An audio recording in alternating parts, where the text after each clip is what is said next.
Hello friends, आप सभी को एक बार फिर से हमारे इस इंग्लिश के क्लास में स्वागत है। आज हम लोग कुछ ऐसे ट्रांसलेशन को देखने वाले हैं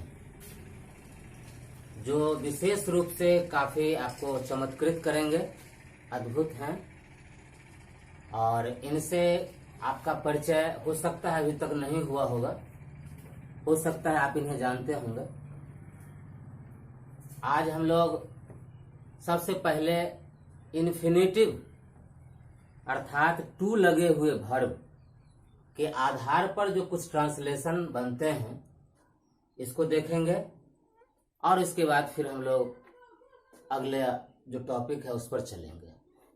आप देखें, इन्फिनेटिव का मतलब होता है 2 + V1 अर्थात वर्ब से पहले टू लगना। और जब किसी वर्ब से पहले टू लग जाता है हमेशा वह मूल फॉर्म में होता है अर्थात V1 में होता है, अपने प्लुरल फॉर्म में होता है।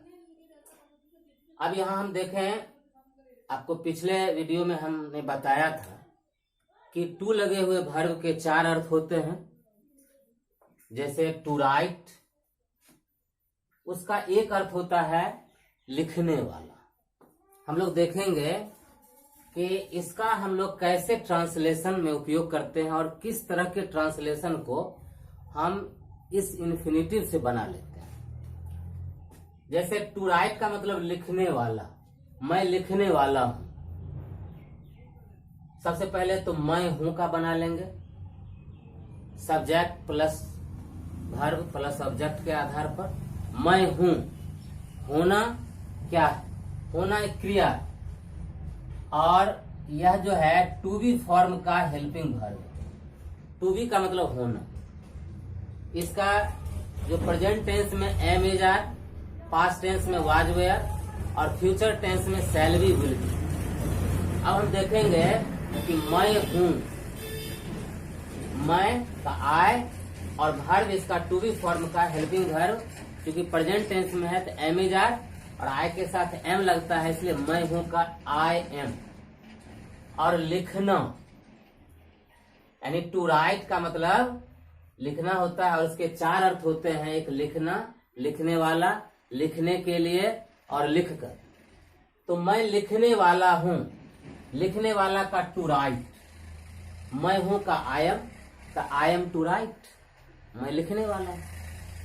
इसी तरह से वह खाने वाला है, वह है का हेज और खाने वाला का टू ईट, तो वह खाने वाला है हेज टू ईट। इसी तरीके से हम लोग चाय पीने वाले हैं, हम लोग हैं का हो जाएगा वी आर। और चाय पीने वाले, तो चाय पीना का टू टेक या टू हैव और चाय का टी, तो we are to take tea और we are to have tea. आप लोग अंग्रेजी पढ़ने वाले हैं, आप लोग हैं यू आर। और पढ़ने वाले टू टीच, यानी पढ़ाने वाले का, आप लोग अंग्रेजी पढ़ाने वाले हैं, you are to teach English. और इसी में अगर आप लोग अंग्रेजी पढ़ने वाले हैं तो you are to read English. इस तरीके से आगे बढ़ेंगे। तुम पटना से आने वाले थे, अब तुम थे, यू, तुम का यू। और था थे चूंकि टू बी फॉर्म का हेल्पिंग वर्ब पास्ट टेंस में वाज वेयर, तो तुम थे, यू वेयर। और आने वाले तो टू कम, कहां से? पटना से, from Patna. You are, you were to come from Patna. Mohan गीत गाने वाला होगा। अब यहां होगा ये फ्यूचर टेंस में, तो टू बी फॉर्म का हेल्पिंग वर्ब जो होता है फ्यूचर टेंस में वो शैल बी और विल बी होता है। तो मोहन गीत गाने वाला होगा, मोहन होगा, मोहन विल बी। गीत गाने वाला टू सिंग और गीत का है सॉन्ग। इसी तरीके से वे लोग दिल्ली जाने वाले होंगे, they will be to go Delhi. ये हमारा एक स्ट्रक्चर है, इसके आधार पर हम बना सकते हैं। अब इसी का हमको निगेटिव अगर बनाना है, जैसे मैं लिखने वाला हूं, मैं नहीं लिखने वाला हूं। I am not to write, I am not to write, मैं लिखने वाला नहीं हूं। I am not to write. मैं अंग्रेजी नहीं लिखने वाला हूं। I am not to write English. मैं पत्र नहीं लिखने वाला हूं। I am not to write a letter. अब इसी में हो जाएगा क्या मैं लिखने वाला हूं, एम पहले आ जाएगा। Am I to write, am I to write, क्या मैं लिखने वाला नहीं हूं। Am I not to write, am I not to write, क्या वह खाने वाला नहीं है। ही इज पहले लग जाएगा, is he not to eat. हम लोग चाय पीने वाले हैं, हम लोग चाय नहीं पीने वाले। We are not to take tea, क्या हम लोग चाय पीने वाले हैं। Are we to take tea, हम लोग चाय नहीं पीने वाले हैं। We are not to take tea. इस तरीके से बन जाएगा। अब इसी में अगर हम WH फॉर्म लगा करके अगर क्वेश्चन करना चाहेंगे तो उसका हम लोग क्या कर सकते हैं, इसको थोड़ा सा हम लोग देख लेंगे। अब जैसे मान लीजिए कि वह आम खाने वाला है, इसका ट्रांसलेशन क्या होगा, वह आम खाने वाला है। He is to eat a mango. He is to eat a mango. वह आम खाने वाला है। और इसी में अगर हम कहेंगे वह क्या खाने वाला है तो व्हाट लग जाएगा पहले। What is he to eat, what is he eat to, what is he to eat, वह क्या खाने वाला है, वह क्या खरीदने वाला है। What is he to buy. इस तरीके से वह कब आने वाला है, पहले तो वह आने वाला है, इसका हो जाएगा he is to come, he is to come. वह कब आने वाला है, when is he to come, when is he to come। वह जाने वाला है, he is to go। वह कहाँ जाने वाला है, where is he to go, where is he to go। इस तरीके से हम ऐसे वाक्यों का ट्रांसलेशन आसानी से बना सकते हैं। अब फ्रेंड्स आप लोग एक और सी चीज देखे होंगे जो आप लोगों को कभी कभी असमंजस में डालता होगा कि इसका ट्रांसलेशन आखिर कैसे बनाएंगे। जैसे आपने ये सीख लिया कि मैं लिखने वाला हूं, और थोड़ा सा आगे हम बढ़ जाएं, आप कहीं कहीं ये देखे होंगे मैं लिखने ही वाला, मैं लिखने ही वाला। अब थोड़ा सा अंतर, मैं लिखने वाला हूं, आई एम टू राइट, मैं लिखने ही वाला। इस वाक्य से थोड़ा सा पता चलता है कि निश्चितता का बोध हो रहा है, इम्फैटिक है, एम्फेसाइज कर रहा है वो वाक्य। वक्ता जो है क्रिया पर जोर दे रहा है कि मैं लिखने ही वाला। अब थोड़ा सा इसमें हम हल्का सा एक वर्ड है जिसको लगा देंगे और इस तरीके का ट्रांसलेशन बिल्कुल आसानी से बना सकते हैं। जैसे मैं लिखने ही वाला हूं तो सबसे पहले आई, मैं हूं तो आई एम, और लिखने ही वाला हूं इसके लिए एक स्पेशल शब्द है अबाउट।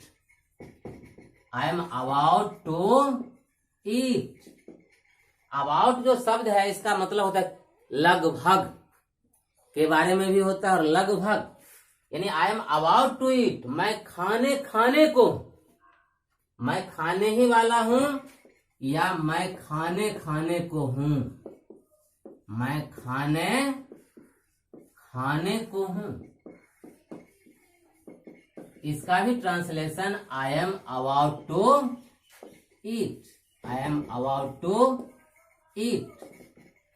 वह पढ़ने ही वाला है, he is about to read, वह पढ़ने को है, he is about to read. वह मरने ही वाला है, ही इज टू डाई, वह मरने वाला है, ही इज टू डाई। वह मरने ही वाला है या वह मरने को है, he is about to die. About to die का मतलब है मरणासन स्थिति में, मरने को है। तो इस तरह के जो ट्रांसलेशन है बिल्कुल आसानी से बना सकते। अब आपसे कोई भी पूछेगा कि मैं जाने ही वाला हूं, I am about to go. मैं जाने को हूं, I am about to go. वह आने ही वाला है, he is about to come. वह आने को है, he is about to come. इस तरीके के ट्रांसलेशन हम बिल्कुल आसानी से बना सकते हैं। अब इसी का हमको इंट्रोगेटिव बनाना है। कैसे बनाएंगे? मैं लिखने ही वाला हूं, क्या है, I am about to eat. और इसी का इंट्रोगेटिव बनाएंगे, एम पहले आ जाएगा, am I about to eat, am I about to eat. मैं लिखने ही वाला नहीं हूं, I am not about to write. इसी तरीके से इसका हम इंट्रोगेटिव, फिर निगेटिव इंट्रोगेटिव इसी तरह से बना सकते हैं। व्हाट, वेयर, व्हेन लगा के भी इसी तरीके से बना सकते हैं। जैसे मान लीजिए कि मैं लिखने ही वाला या वह लिखने ही वाला, he is about to write. वह क्या लिखने ही वाला है? तो what is he about to write, what is he about to write. वह जाने ही वाला है, he is about to go. वह कहां जाने वाला है, where is he about to go. इस तरीके से हम लोग आसानी से ऐसे ट्रांसलेशन बना सकते हैं। अब हम लोग इसके आगे चलेंगे। अभी हम लोगों ने सिर्फ एक फॉर्म को देखा है, एक ही चमत्कार को हमने देखा है कि टू लगे हुए वर्ब के एक चमत्कार। अब हम लोग दूसरे चमत्कार से परिचय प्राप्त करेंगे। अब दूसरा चमत्कार क्या है? जैसे टू राइट मीन्स लिखना, यह भी एक चमत्कार है। अब इस चमत्कार को हम देखें। जैसे लिखना एक कला है, लिखना एक कला है, लिखना एक कला है। एक कला है क्या? लिखना। तो to write is an art, to write is an art. लिखना एक कला है। जैसे मान लीजिए मोहन इज हैंडसम या Mohan is a good boy. Mohan एक अच्छा लड़का है। मोहन सब्जेक्ट, इज हमारा उसका हेल्पिंग वर्ब, और ए एन आर्टिकल, या मोहन इज ए बॉय या Mohan is a good boy, good adjective, boy noun. इसी तरीके से यहाँ टूर जो है या इन्फिनिटिव है जो सब्जेक्ट के रूप में काम कर रहा है। तो लिखना एक कला है, to write is an art. इसी तरीके से तैरना एक व्यायाम है, तैरना एक व्यायाम है। To swim is an exercise, to swim is an exercise. तैरना एक व्यायाम है। अब इस तरीके से कोई भी जो ट्रांसलेशन है इस तरीके से हम बना सकते हैं। अब जैसे मान लीजिए कुछ और भी हम आगे बढ़ते हैं। कहीं कहीं आप लोगों ने इस तरीके के वाक्यों को भी देखा होगा कि वह पढ़ना जानता है, वह पढ़ना जानता है, वह पढ़ना जानता है। सबसे पहले तो वह जानता है, he knows, वह जानता है, he knows। और पढ़ना जानता है। और पढ़ना मतलब है, इसको थोड़ा सा एनालिसिस करेंगे तो इसका जो ट्रांसलेशन बनता है वह he knows how to write, how to read. He knows how to read, वह जानता है कि कैसे पढ़ा जाता है, यानी पढ़ना। He knows how to read. वे लोग लिखना जानते हैं, वे लोग लिखना जानते हैं, वे लोग लिखना जानते हैं। इसका क्या होगा translation? They know, they know how to write, they know how to write. वे लोग लिखना जानते हैं। तो इस तरीके से हम लोग इसका भी उपयोग करके और भी बेहतरीन ढंग से हम लोग ट्रांसलेशन बना सकते हैं। अब ऐसे मान लीजिए कि इस तरीके के वाक्यों को हमने बनाया। अब टू जो लगे हुए वर्ब हैं उसका एक और भी अर्थ होता है, और वह है लिखने के लिए। जैसे टू राइट का मतलब लिखने के लिए, टू रीड का मतलब पढ़ने के लिए। तो एक चीज और है, इसमें हम लोग थोड़ा सा एक स्टेप बढ़ लेते हैं और एक और भी बेहतरीन ढंग का ट्रांसलेशन बना सकते हैं। जैसे मुझे पटना जाना, मुझे पटना जाना है। इस तरीके के वाक्य यहाँ भी जाना, जैसे टू गो का मतलब जाना, टू कम का मतलब आना, टू राइट का मतलब लिखना। तो यहाँ भी जाना है। तो मुझ सबसे पहले तो इसका ट्रांसलेशन कैसे बनाएंगे, इसके मतलब एक इसका जो नेचर है इसको हम समझेंगे। और जब नेचर हम समझ लेंगे तो रटने की कोई जरूरत नहीं, आसानी से समझ जाएंगे इसका नेचर क्या है। जैसे मुझे पटना जाना है, जैसे आप ये सुने होंगे कि मुझे एक बस है, मुझे एक कार है, मुझे एक घर है, मुझे एक बस है। इसका ट्रांसलेशन कैसे बनाते होंगे? आई हैव ए बस। मुझे एक बस है, आई हैव ए बस। मुझे एक कार है, आई हैव ए कार। मुझे एक घर है, आई हैव ए बिल्डिंग। इसी तरीके से मुझे पटना जाना है, आई हैव, और जाना का to go, I have to go.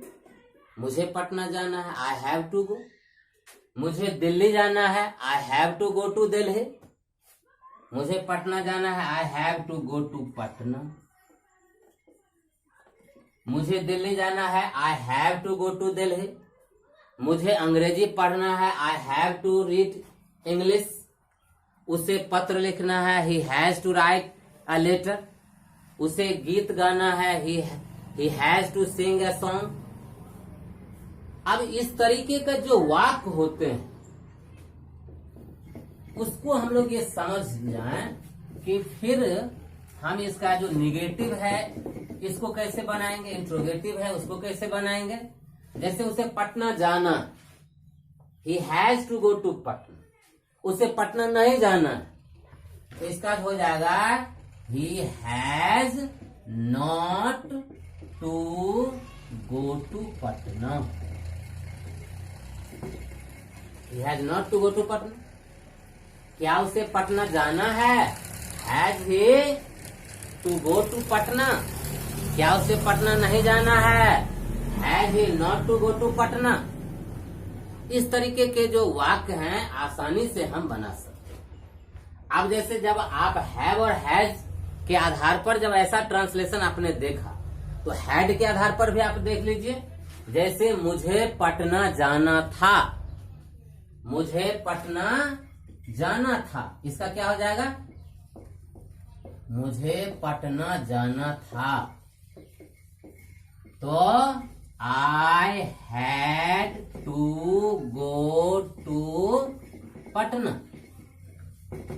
I had to go to Patna. उसे दिल्ली जाना था। He has to go to Delhi। अब इसी में क्या उसे पटना जाना था? Had he to go to Patna? क्या मुझे दिल्ली जाना था? Had I to go to Delhi? क्या मुझे दिल्ली नहीं जाना था? Had I not to go to Delhi? इस तरीके से हो जाए। मुझे कब पटना जाना था? मुझे कब पटना जाना था? तो when had I to go to Patna? When had I to go to Patna? मुझे कहाँ जाना था? Where had I to go? Where had I to go? इस तरीके के वाक्यों को हम बिल्कुल आसानी से बना सकते हैं। अब हम लोग देखेंगे कि टू लगे हुए जो वर्ब हैं उसके दूसरे अर्थ के जो ट्रांसलेशन हैं उनको हम कैसे बना सकते हैं। दूसरे अर्थ, अब जैसे टू लगे हुए जो वर्ब हैं उसका जो दूसरा अर्थ है, जैसे टू ईट का मतलब खाने के लिए, वह खाने के लिए घर जाता है।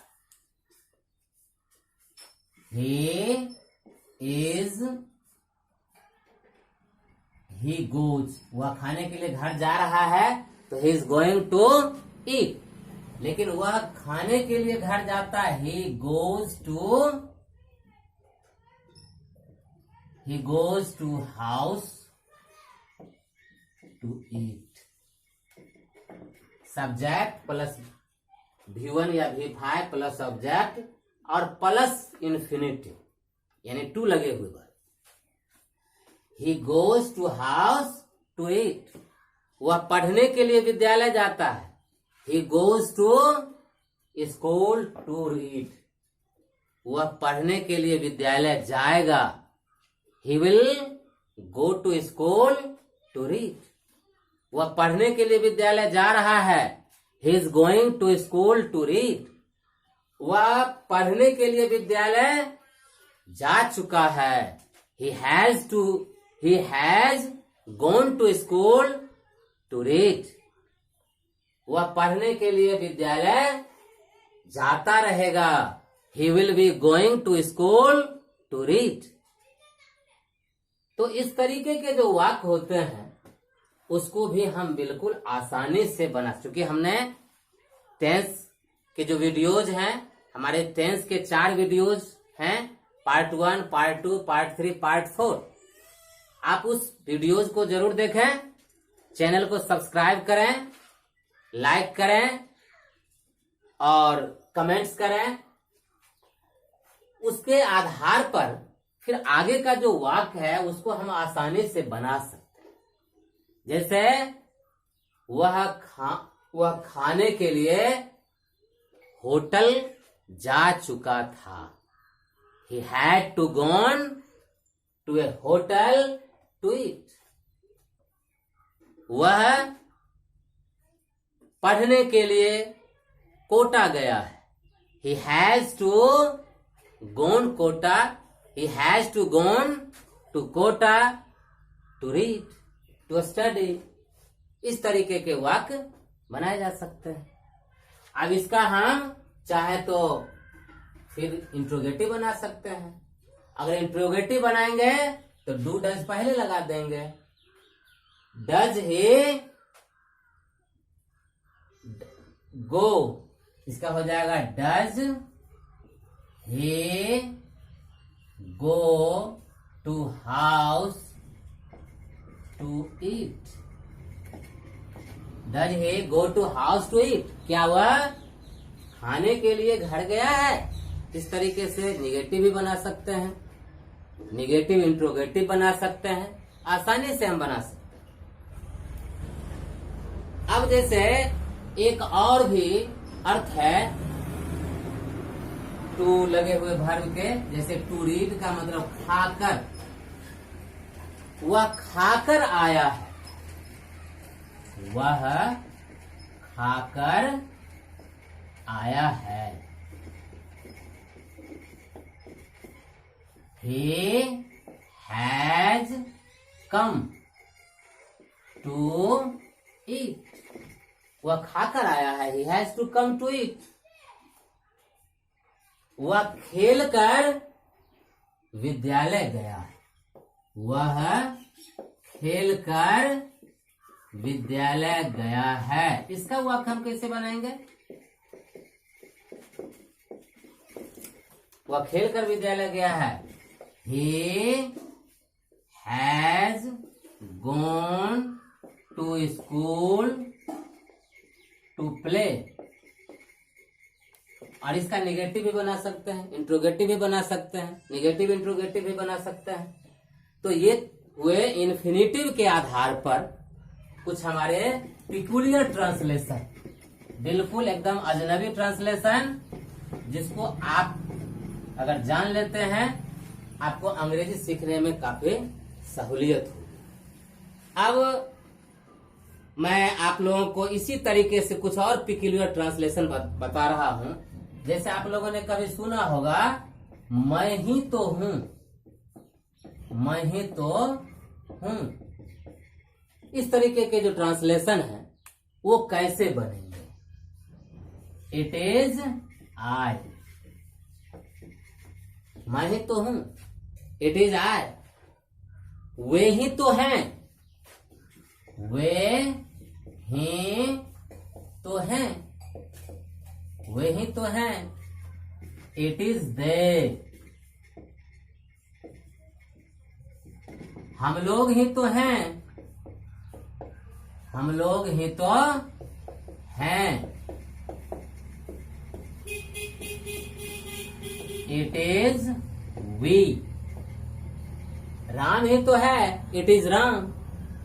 मोहन ही तो है, इट इज मोहन।